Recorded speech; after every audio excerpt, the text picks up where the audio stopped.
오늘 하나님께서 우리에게 주신 말씀은 고린도전서 3장 10절에서 15절 말씀입니다.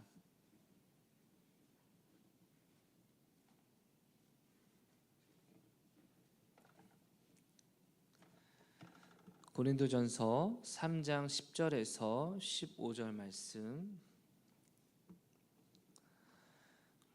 우리 말씀 합독하시겠습니다. 내게 주신 하나님의 은혜를 따라 내가 지혜로운 건축자와 같이 터를 닦아둠에 다른 이가 그 위에 세우나 그러나 각각 어떻게 그 위에 세울까를 조심하였지니라.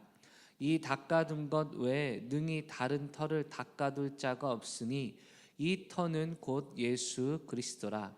만일 누구든지 금이나 은이나 보석이나 나무나 풀이나 짚으로 이 터 위에 세우면 각 사람의 공적이 나타날 터인데 그날이 공적을 밝히리니 이는 불로 나타내고 그 불이 각 사람의 공적이 어떠한 것을 시험할 것임이라.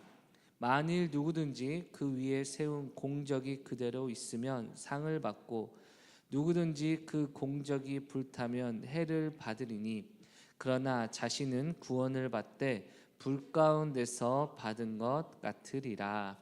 아멘. 우리 옆 사람에게 인사하겠습니다. 하나님이 당신을 사랑하십니다. 여러분, 오늘은 추수감사 주일입니다.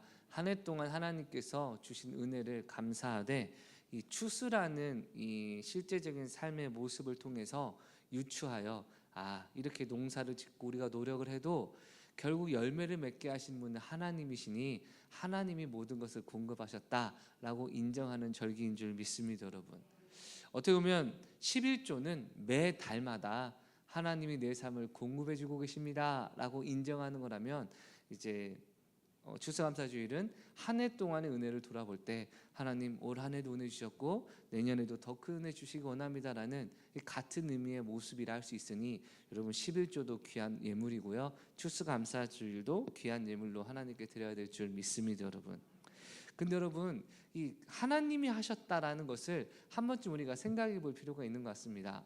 예를 들어 제가 제 아들에게 귤을 막 먹고 싶다고 그래가지고 귤을 사줬다고 생각해 보세요. 여러분, 그랬더니 제 아들이 이 귤을 열심히 까먹으면서 맛있다 맛있다 막 이럽니다. 여러분, 그럼 아버지가 돼서 이런 말 할 수 있잖아요. 야, 너 누구 덕에 그 귤 먹는 줄 알아? 근데 여러분, 아들이 뭐라고 해야 정답입니까? 아버지가 귤 사주셔서 먹어서 제가 먹을 수 있자라고 해야 되는데, 만약에 제가요 귤 까느라 얼마나 힘들었는지 몰라요. 정말 제가 귤을 까는 노동이 없었으면 저는 귤을 먹지 못했을 테니까 결국 다 제 덕이죠 라고 말한다면, 여러분, 이거는 뭔가 한참을 모르는 거 아니겠습니까? 여러분, 실제 그랬다는 게 아니라, 아니 내가 수고하고 노력하고 애써서 먹고 사는데 무슨 하나님이 책임져 주십니까? 라고 고백하는 사람은 아까 같은 어린아이와 같이 영적 원리를 모르는 사람이라 할 수밖에 없습니다. 여러분, 하나님이 건강도 주시고요, 하나님이 환경도 열어주시고요, 모든 것을 인도해 주시니 우리가 이렇게 수고하고 애쓰는 과정을 통하여 하나님 주신 은혜를 누리게 되는 것입니다. 여러분, 물론 이런 질문하실 분 계시죠. 아니 좀 적게 수고하고 좀 많이 벌면 좋겠는데요. 종종 이제 어떤 사업장이 개업하면 적게 일하고 많이 버세요 라고 이렇게 글을 쓰더라고요. 여러분, 나중에 천국 가서 아담의 멱살을 꼭 잡으시길 제 이름으로 축원합니다. 여러분, 누구 때문에 우리가 이렇게 힘들게 일하고 있습니까? 아담과 하와가 범죄했기 때문에 그렇다는 것을 잊지 마시고, 하나님을 원망할 게 아니라 이 힘들고 어려운 순간을 통해서라도 우리에게 채워주시는 주님의 은혜를 바라봐야 될 줄 믿습니다. 여러분, 근데 이제 추수라는 개념을 좀 더 생각해 보면요, 이 멀리서 보면 인생이 희극이고 가까이서 보면 비극이란 말처럼, 여러분이 농사라는 걸 안 접은 사람들은 보통 농사하면 어떤 이미지가 떠오르십니까? 모내기 하다가 이후에 먹게 되는 새참이라고 해야 되나요? 막걸리에 이런 거 먹는 거, 분위기가 좀 안 좋네요. 여러분, 그런 거 먹는 새참이나 아니면 추수하는 그 농부의 막 해맑은 웃음과 땀을 닦으며 수고한 이런 모습, 아니면 들판에 황금 물결로 보이는 익은 쌀들의 막 모습들, 여러분, 이것이 멀리서 보는 우리의 이미지지만 실제 농사 짓는 사람들에게 농사 이미지는 뭘까요? 모내기 하면서 허리 끊어지는 것처럼 아픈 모습들, 김매기를 하면서 땡볕에서 고생하는 모습들, 추수하면서 허리 숙여서 막 하는 모습들, 또 그것들을 잘 정리하는 노동들, 여러분 어떻습니까? 가까이 하는 거랑 멀리서 하는 거랑 분명히 시야가 다릅니다. 여러분, 왜 이 얘기를 하냐? 여러분, 오늘은 추수감사주일이지만 매년마다 추수감사주일 본문이 별로 없기 때문에 어떤 본문을 해야 될까 고민하던 차에 그냥 리딩지어스가 진행되고 있으니 오늘 고린도전서 말씀을 통해서 우리가 은혜를 받을 것인데요, 여러분, 추수라는 건 이 땅에서 내가 노력해서 이 땅에서 거두는 추수가 있고요, 할렐루야, 이 땅에서 하나님의 일을 열심히 하는 걸 통하여 마지막 날 주님의 나라에서 얻게 될 추수가 있게 될 줄 믿습니다. 여러분, 그러니 우리는 이 땅에서 열심히 해서 풍성함을 누리는 것뿐만 아니라 이 땅에서 열심히 한 결과 하늘나라에서도 영원토록 영광스럽고 하나님의 풍성한 은혜를 누려야 될 줄 믿습니다. 여러분, 여러분, 둘 중에 하나만 고르신다면 뭘 고르시겠습니까? 이 세상에서 그지같이 사는 거랑 천국에서 영원토록 행복하게 사는 거랑, 이 세상에서 영원토록 행복하는 것처럼 살다가 죽었다가 천국에서 못 가고 지옥 가서 영원토록 고통받는 삶. 여러분, 이미 부자와 나사로의 비유를 통해서 이 땅에서 부요하나 영원한 천국에서 가난한 자의 비참한 결과를 우리가 알고 있기 때문에 우리는 어떻게 살아야 됩니까? 이 땅에서도 잘 살고, 할렐루야, 천국에서도 잘 살아야 되는데 굳이 하나를 선택한다면 이 땅에서 주를 위하여 고생하고 힘든다 할지라도 장차 비교할 수 없는 풍성한 은혜를 갚아주시는 영원한 천국의 삶을 살아야 될 줄 믿습니다. 여러분, 그래서 오늘 추수감사주일이지만 이 땅에서의 추수하는 것에 집중하는 게 아니라 영원한 때에 어떻게 하면 더 잘 추수할 수 있을지에 대해서 한번 말씀으로 살펴보기 원합니다. 우리 10절과 11절 말씀입니다. 내게 주신 하나님의 은혜를 따라 내가 지혜로운 건축자와 같이 터를 닦아두매 다른 이가 그 위에 세우나 그러나 각각 어떻게 그 위에 세울까를 조심할지니라. 이 닦아둔 것 외에 능히 다른 터를 닦아둘 자가 없으니 이 터는 예수 그리스도시라. 아멘. 여러분, 아까 우리 추수의 개념으로 농사를 좀 설명을 했는데 여러분, 추수하면 모든 게 다 끝나나요? 그렇지 않습니다. 추수한 것을 포대나 이런 것에 창고에 잘 보관하거나 아니면 뭐 읍내 나가서 농협에 판매하거나 이런 과정이 중요하죠. 여러분, 만약에 개똥이네도 농사를 짓고 소똥이네도 농사를 지었다고 가정해 보겠습니다. 그런데 여러분, 이제 농사를 둘 다 너무나 잘 지어가지고 창고를 증축해야 되는데 창고를 증축하려고 고민하고 있을 때 마을 이장이 이렇게 방송하면 어떨까요? 여러분, 조만간 이 가을이 되면 아이들이 쥐불놀이도 많이 하고 또 가뭄이 뭐랄까요, 건조하게 되니 이 화재 위험성이 있으니 여러분, 정말 창고를 지을 때는 안전시설, 소방 안전시설 잘 갖추고 지으십시오 라는 방송이 나왔다고 생각해 보겠습니다. 여러분, 개똥이네는 생각합니다. 아이, 그런 게 뭐가 중요해, 농사 짓느라 힘들어 죽겠는데 이제 좀 쉬려고 하는데 뭘 또 창고를 지는데 그렇게 비싼 음식을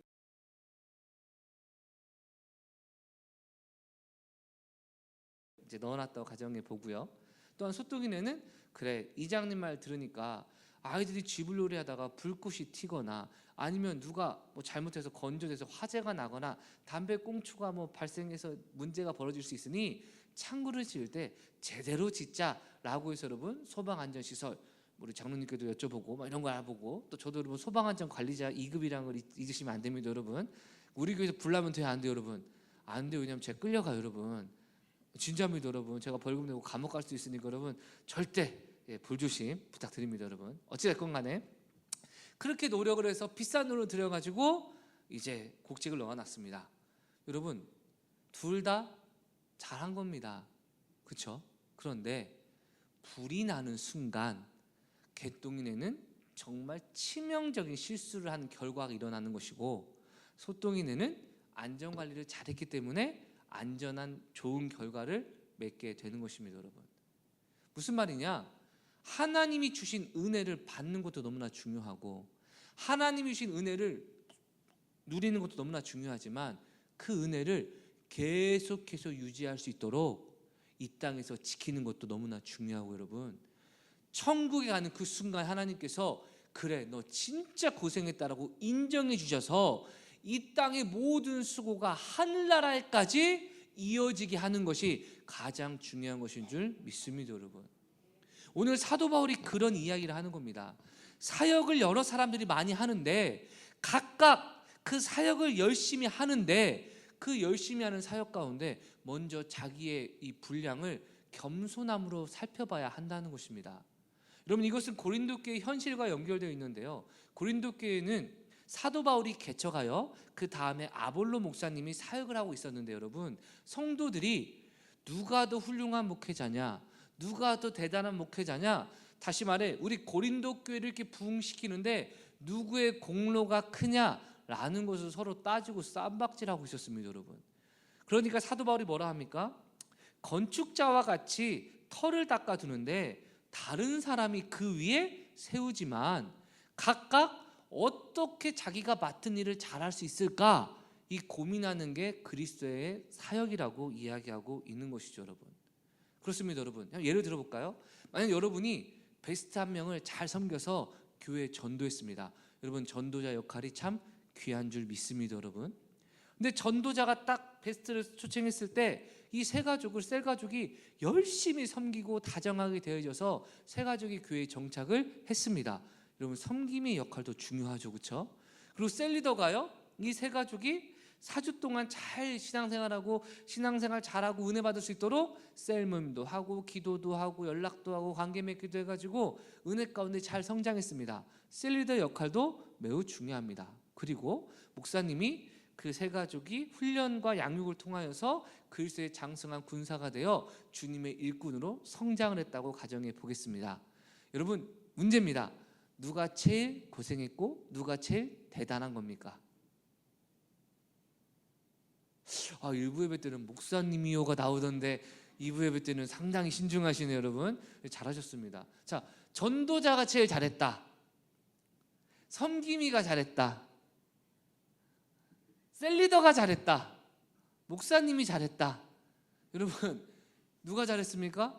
이거 따지는 것 자체가 잘못된 거 아니겠습니까? 근데 목사님이 얘기합니다. 내가 훈련 안 시켰으면 어떻게 사역자로 설 수 있겠어요? 다 내 탓입니다. 다 내 은혜입니다. 근데 뭔가 좀 이상하고, 그런데 또 셀리더가 얘기합니다. 목사님, 제가 잘 섬기지 않았다면 우리 셀 가족이 훈련 받았겠습니까? 다 제 덕입니다. 이러지 이상하잖아요, 그렇죠? 공감을 하시는 거예요, 안 하시는 거예요? 여러분, 섬김에 얘기합니다. 전도하면 뭐예요? 다 관심 없던데 내가 섬겼으니까 여기 있는 거죠. 마지막 전도에 얘기합니다. 다음부터 안 데리고 와. 여러분, 누가 잘했고 못했느냐가 중요한 게 아니라 각각 자기의 역할 가운데 충성하여 하나님 앞에 상급을 받는다는 겁니다. 여러분, 그런데 사람들이 하나님의 은혜와 영적 질서를 모르면요, 내가 했는데, 내가 전도했는데, 내가 섬김했는데, 내가 뭐 셀리드 했는데, 여러분, 벌써 그 말이 내 입에 나오는 순간부터 은혜와 상급을 놓치고 있고 내 공로로 하고 있다는 것을 증명하는 거 아니겠습니까? 사랑하는 성도 여러분, 사도 바울은 이야기합니다. 우리의 신앙과 사역은 오직 예수 그리스도의 터 위에 세워야 된다고 이야기하고 있는 것입니다. 여러분, 사랑하는 성도 여러분, 여러분의 신앙과 저의 신앙은 어느 터 위에 세우고 있습니까? 여러분, 지금 우리 진성이가 휴가 오랜만에 나왔네요. 휴가는 자주 나왔겠지만 지금 오랜만에 왔는데 이제 몇 개월 남았습니까? 몇 개월 남았어요? 그러면 내년 3월쯤 됩니까? 내년 5월이요? 여러분, 지금 두 가지의 생각이 드셨을 겁니다. 어떤 분은 진성이의 저 함성, 우와 이거 뭡니까? 또 많이 남았구나 생각하고, 누군가는 벌써? 이런 사람 있을 겁니다. 여러분, 자, 왜 이런 일이 벌어질까요? 관점이 어디 있느냐에 달라지는 겁니다. 즉, 한 6, 7개월 남은 것이 이제 남은 게 많습니까? 한 개 많습니까? 한 개 많잖아요. 한 개 많은 것에 집중하면 얼마 안 남았네 할 것이고, 이제 얼마 안 남은 거에 집중하면 이렇게까지 했는데 아직도 해야 되네 라는 마음이 갖게 되겠죠. 그렇죠? 저는 29개월이었어요. 여러분, 우리의 신앙을 어느 터에 두느냐는 내 신앙을 무엇을 위해, 무엇으로, 어떤 목적으로 이뤄나가냐는 가치관과 관점을 형성하는 것임을 여러분 기억하셔야 됩니다. 예수님 안에 나의 신앙을 세워야 됩니다. 그러나 예수님 안에 신앙을 세우지 않으면 어떤 일이 벌어지냐?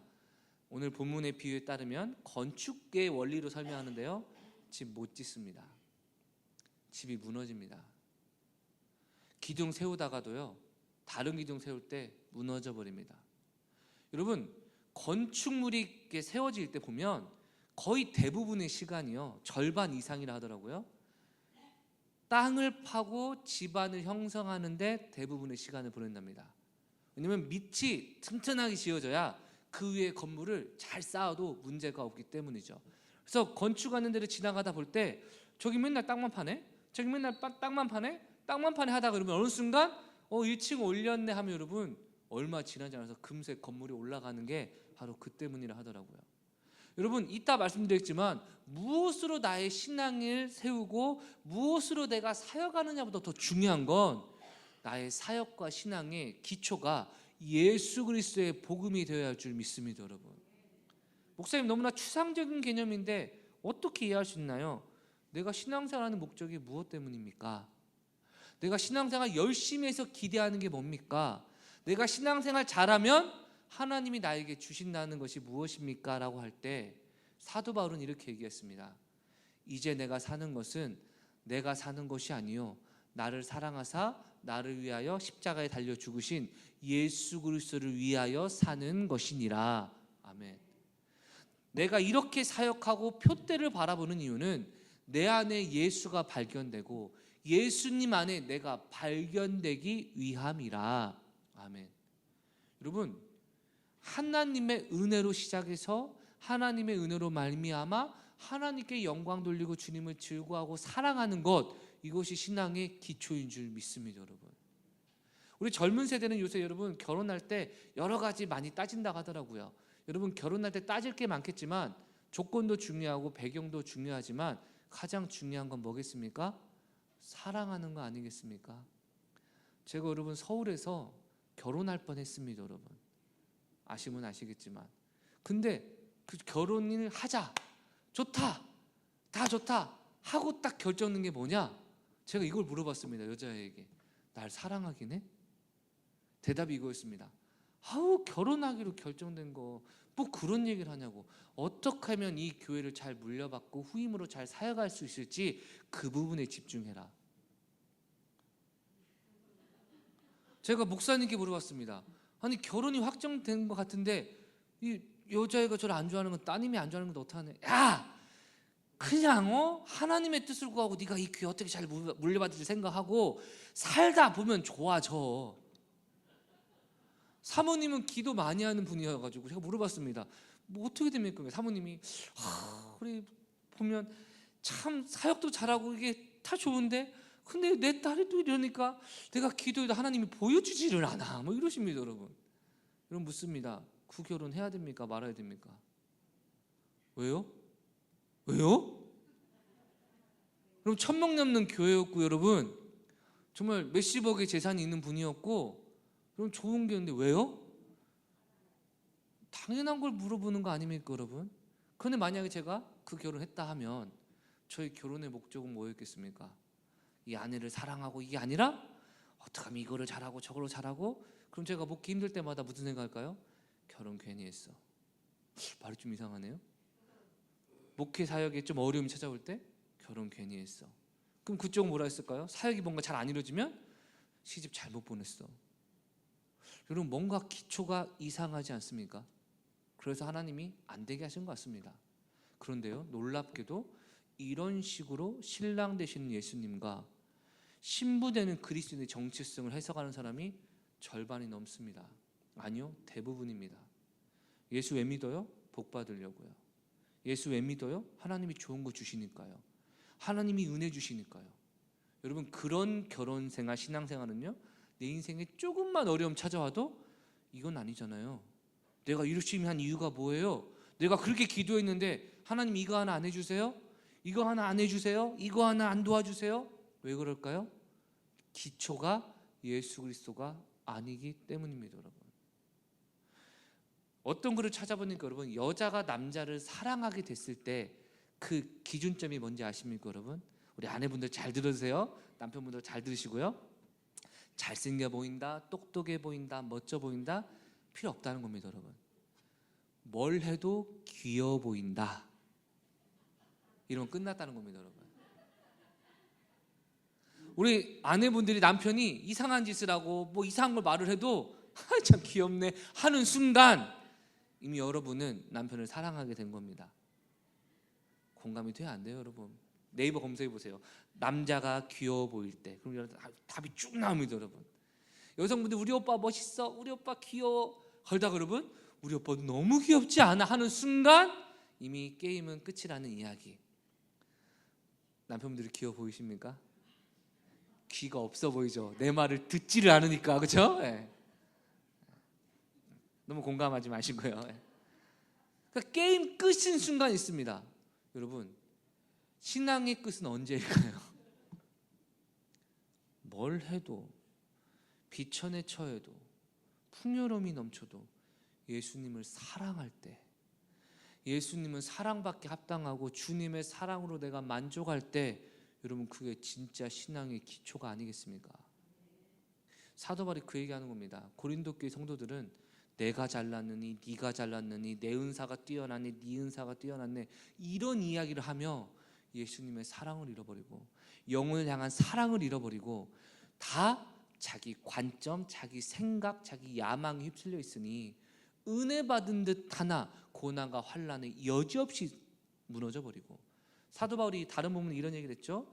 어린아이와 같이 젖 먹는 자는 단단한 음식을 먹지 못하나 믿음이 장성한 자는 단단한 음식을 연단을 통하여 그 가운데 은혜 받는 자라고 말했던 거 기억나시죠, 여러분?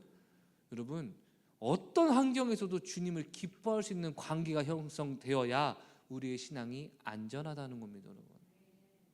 그리고 사도 바울은 또한 무엇을 얘기합니까? 설사 우리가 집을 짓고, 여기서 여러분 집을 짓는다는 건 이미 기초가 어디에 있다는 겁니까? 예수 그리스도 위에 두었다는 것이죠. 그러니까 굳이 설명하자면 기초를 예수 그리스도에 두지 않은 집은 무너지기 때문에 구원받지 못하고, 기초를 예수 그리스도에 딱 세우는 순간, 집을 짓게 되는 순간 집이 지어집니까? 안 지어진다는 겁니까? 지어진다는 겁니다, 여러분. 할렐루야. 그러니 우리는 신앙과 사역의 짐을 계속해서 지어야 될 줄 믿습니다, 여러분.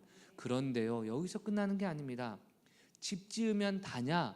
다가 아니더라는 거죠. 우리 12절과 13절 읽겠습니다. 만일 누구든지 금이나 은이나 보석이나 나무나 풀이나 집으로 이 터 위에 세우면 각 사람의 공적이 나타날 터인데 그날이 공적을 밝히리니 이는 불로 나타내고 그 불이 각 사람의 공적이 어떠한 것을 시험할 것임이라. 아멘. 여러분, 집을 짓고 나면 끝이 아니라 마지막 날에 하나님께서 우리가 집을 지은 그 공력, 그 공적, 우리가 그 애쓴 것에 대해서 수고가 진짜로 참된 것이냐 아니면 의미 없는 것이냐를 시험하신다고 말씀하고 있습니다, 여러분. 앞서 말했던 개똥이와 소똥이의 그 예화는 여러분, 불꽃이 없거나 불이 나지 않으면 둘 다 잘했다라고 결정지을지 모르지만 우리 주님께서 마지막 날 공력을 시험하시는 건요, 반드시 모든 사람에게 행하신다고 말씀하신 내용입니다, 여러분. 이미 예비되어 있다라는 것이죠. 건축을 하면 준공검사가 예정되어 있듯 우리가 하나님 앞에 헌신하거나 신앙했던 모든 것은 마지막 날 최후의 심판 때 가려질 것이라는 겁니다. 그런데 문제가 무엇이냐? 우리는요, 내 것도 남의 것도 이 공적을 결국 모른다는 겁니다. 언제까지? 주님의 앞에 최후의 심판을 받을 때까지요. 그러니까 여러분이 만약 저한테 목사님은 정말 한평생 헌신하신 분이시야 하더라도요, 마지막 날 아닐 수가 있고요. 또는 여러분이 서로에게 저 사람은 신앙생활 진짜 못한 사람이야 하더라도 마지막 날 주님 앞에 인정받을 수 있는 기회가 예비되어 있는데 나는 알 수 있다 없다? 없다는 겁니다, 여러분. 그러나 남은 몰라도요, 내 거는 알 수 있는 방법이 있습니다. 알려드릴까요? 알려드리지 말까요? 안 알려주면 지금까지 뭐 했냐? 그렇죠? 방법 알려드리겠습니다. 사도 바울의 예화를 볼까요? 누구든지 금이나 은이나 보석이나 나무나 풀이나 집으로 이 터 위에 세우면이라고 했는데, 이 말은 이 건축 자재들 어느 하나만 세울 수 있다는 겁니까? 아니면 어떤 것이든 세울 수 있다는 겁니까? 어떤 것이든 세울 수 있다는 것을 얘기합니다. 그렇습니다. 여러분 잘 들으세요. 이제 향후 10분입니다. 어떤 것이든 주님 앞에 헌신하고 사역하고 신앙생활하는 재료는 내가 선택할 수 있고, 어떤 것이든 집은 지어 진다는 겁니다. 이게 다행처럼 느껴지지만 다행이 아니라 여러분, 항상 우리로 하여금 두려움을 주게 되는데, 무슨 의미냐? 집을 지은 그 재료로 마지막 집을 알 수 있는 겁니다. 제가 금으로 집을 짓습니다. 시간은 오래 걸리겠죠? 금값이 비싸니까. 근데 어느 순간 여러분이 그렇구나 했는데, 제가 마지막 어느 순간이 돼서 집 다 지었습니다 하면 여러분 어떤 걸 생각하시겠습니까? 와, 금으로 집을 다 지었겠구나. 맞습니까? 제가 얘기합니다. 아우, 저는 흙으로 집을 짓겠습니다. 저는 나무로 집을 짓겠습니다. 어느 순간 집이 다 지었다면 여러분 압니까 모릅니까? 알죠. 내가 신앙의 집, 사역의 집, 헌신의 집, 봉사의 집을 지을 때 내가 안다는 겁니다. 금인지 은인지 보석인지와 나무인지 풀인지 집인지요. 사도 바울이 말하는 포인트는 무엇이냐? 알고 짓는다는 겁니다. 모르고 짓는 게 아닙니다. 알고 짓습니다. 예를 들어볼까요? 사역을 합니다. 맡은 자에게 구할 것은 충성이니 라는 말씀이 딱 주어집니다. 충성해야겠다. 하려고 하는데 나의 약속이 생겼습니다. 이 약속을 하려면 세상 친구 만나는데 이거면 충성 온전히 못하는데, 여러분 값비싼 금과 은과 보석과 같은 충성을 하고자 하는 사람은요, 우선순위를 하나님께 두고 자신의 최상의 것을 최선의 모습으로 최고의 주님께 드리는 줄 믿습니다. 여러분, 그게 바로 금과 은과 보석으로 집을 짓는 자입니다. 근데 누군가는요, 내가 하고 싶은 거, 내가 누리고 싶은 거, 내가 하고 싶고 즐거운 거 다 누리고 마지막 찌끄레기 같은 거 긁어 모아서 지푸라기 같은 걸로 주님께 헌신합니다. 똑같이 순종하며 신앙생활을 한다고 하지만, 누구는 금과 은과 보석처럼 이해되지 않아도 유익이 없어도 손해가 돼도 하나님의 말씀으로 순종합니다라는 귀한 금과 은과 같은 보석으로 신앙의 집을 지어가지만, 누군가는 이해 안 되면 순종 안 해, 동의 안 되면 순종 안 해, 손해 안 되면 순종 안 해. 대신 내가 공감되는 영역 안에서는 순종하겠어 라고 우선순위를 두는 순간 지푸라기와 나무와 풀로 집을 짓는 겁니다. 여러분, 그러니까 내 신앙의 집을 짓는 내가 내 사역의 결과를 알 수 있다는 겁니까? 없다는 겁니까? 있다는 겁니다. 여러분, 종종 마케팅을 할 때 여러분 효도 마케팅과 아이들 마케팅, 결혼 마케팅이라는 것을 종종 씁니다. 무슨 말이냐? 사람이 돈을 쓸 때 그래도 한 번뿐인 결혼인데 비싸더라도 해야지 라는 마음을 갖는 마음이 생길 가능성이 있고, 아이고 우리 애기한테 주는 건데, 내 첫째 아들한테 주는 건데, 딸한테 주는 건데 이왕이면 비싼 거 해야지 라고 하는 마음도 있고, 또 세 번째 중요하죠. 그 무엇보다 중요한, 우리 부모님이 쓰실 건데 그냥 대충 해라, 이게 아니라 좋은 것 중에 최고의 좋은 것. 할렐루야. 왜 그러세요 여러분? 분위기가 우리 부모님한테 야 이 정도면 됐어 뭘 더, 이게 아니라 더 좋은 거 없어, 최고의 것 없어, 금은 없어, 보석이라도 해야지 야, 막 이런 마음으로 하고자 하는 마음 다 있으실 줄 믿습니다. 여러분, 네, 우리 현성균이 있네요 역시. 그래서 제가 신혼부부 마케팅도 들었고, 뭐죠? 자녀 마케팅 들었어도 효도 마케팅은 별로 들어본 적이 없는데 우리 교회에서는 제대로 통할 줄 믿습니다. 여러분, 근데 문제는 뭐냐? 하나님께 드리는 거다. 교회에 충성하는 것이다. 야 적당히 싼 거요, 비싼 거 하지 마, 낭비요 라고 하는 사람들이 지푸라기와 풀과 나무로 헌신하겠죠. 하나님이 하시는 것이고, 하나님의 목회자, 셀리더, 그리고 사역자들, 그리고 셀 가족들, 천하보다 귀한 한 영혼한테 하는 건데 당연히 최선의 것을 드려야지. 이 사람들은요 금이나 은이나 보석으로 집을 짓는 거겠죠. 여러분, 이 세상에서는요, 싼 걸로 했을 때 뭐 그렇구나 해서 좋은 것도 있지만 때때로는 싼 걸로 하면 안 되는 귀한 순간이 있는 것처럼, 그러나 하나님 나라의 일은요, 값싼 재료를 쓰는 순간 값싼 재료로 건물이 완성돼서 마지막 날 다 불태워진다라고 얘기하고 계신다면, 우리가 어떠한 마음으로 한 걸음 한 걸음 주님 앞에 충성해야 할지 느껴지지 않습니까, 여러분? 나무나 풀이나 집은요 쌉니다. 대신 불에 확 타버립니다. 금이나 은이나 보석은 여러분 그래도 웬만한 불에 금과 은은 녹지 않습니다. 그걸 이야기하는 겁니다, 여러분. 그래서 뭐라 합니까? 14절과 15절입니다. 만일 누구든지 그 위에 세운 공적이 그대로 있으면 상을 받고, 누구든지 그 공적이 불타면 해를 받으리니, 그러나 자신은 구원을 받되 불 가운데서 받은 것 같으리라. 아멘. 하나님이 마지막 모든 사람에게 다 불을 던진다는 겁니다. 불을 던져서 남아있으면 상 받고 남아있지 않으면 구원은 받되 아무런 상급이 없다라는 겁니다. 제가 여러분 예전에 오리터 파카를, 저는 좀 추위를 잘 탑니다. 더위도 잘 타고요. 오리터 파카를 입는데 여러분 늘 추운 겁니다. 제가 얼마나 추위를 잘 타냐면, 고등학교 때 3월에 개학했을 때 두꺼운 오리털 패딩을 입고 가니까 친구들이 너 뭐하는 놈이냐고 막 이렇게 말하는 기억이 아직도 생생합니다, 여러분. 근데 한겨울에 너무 추운데 여러분, 그때 제가 정말 좀 입고 싶었던 정말 따뜻한 옷이 좀 비쌌습니다. 그래서 엄두를 못 내고 한 2년 동안 야, 좀 싸고 저렴한 거 없냐? 그래서 여러분 A 파카도 사고 B 파카도 사고. 왜 사겠습니까?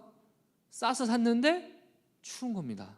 그럼 또 다른 거 사고 또 추운 겁니다. 또 다른 거 사고 추운 겁니다. 그래서 막 추워하고 있는데 나중에 어머니께서 야, 왜 이렇게 추워하냐? 파카 좀 사줄게.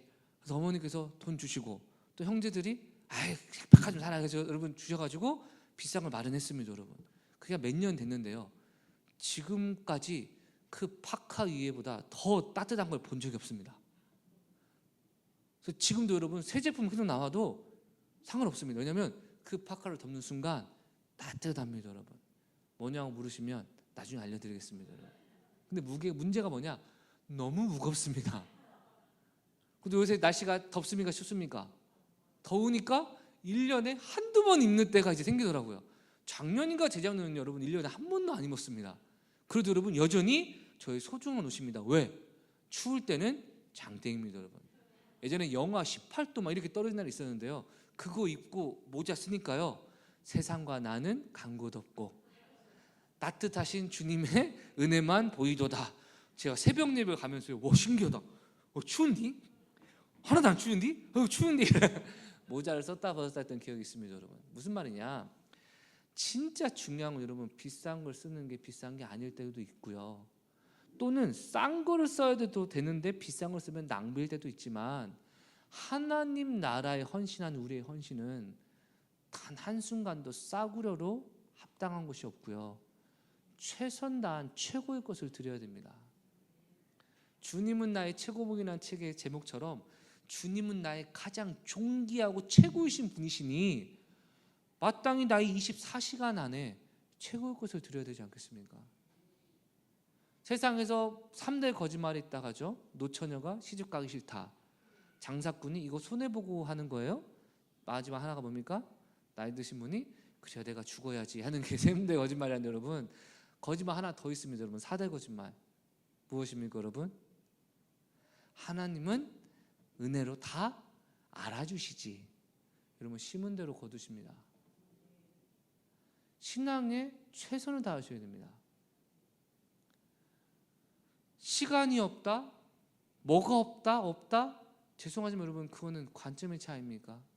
24시간 시간이 있는데 하나님께 드릴 만큼, 하나님을 믿고 신뢰할 만큼의 신앙은 없다가 맞죠. 나 좀 만나줘. 내가 시간이 없어서 다음에 만나자. 정답 뭡니까? 내가 굳이 시간을 내면서 너랑 시간을 보낼 만큼 너는 나한테 가치가 없다 아닙니까? 왜 기도할 시간이 없고, 왜 말씀 읽을 시간이 없고, 왜 예배할 시간이 없고? 여러분 하나님 앞에 가면 우선순위 가운데 너는 나한테 최고의 것을 주지 않았기 때문에 없지 라고 듣게 되지 않겠습니까? 여러분, 양을 말하는 게 아닙니다. 우리에게 주어진 것 안에 최선을 주님께 드려야 될 줄 믿습니다. 여러분, 우리 진선이 얼마나 착합니까? 휴가 나왔는데 엄마 옆에 저렇게 나란히 붙어서 앉아있는 것, 여러분 정말 못돼 처먹은 여러분 애들은요, 집에 오자마자 엄마 용돈 나 갈게 1박 2일 2박 3일 내내 놀다가 엄마 용돈, 무슨 말입니까? 아까 엄마 용돈은 나 왔다는 소리고 엄마 용돈은 이제 나 간다는 소리니까 용돈하고 여러분 가는 놈, 제 후임 중에 몇 명 있었습니다. 여러분, 제가 얘기했습니다. 야 이 새끼야, 네 엄마 만날 시간 없냐? 시간이 없어요. 그래서 시간이 없죠. 노는데 바쁘니까, 엄마가 소중하지 않으니까. 사랑하는 성도 여러분, 기도할 시간 있으십니까 없으십니까?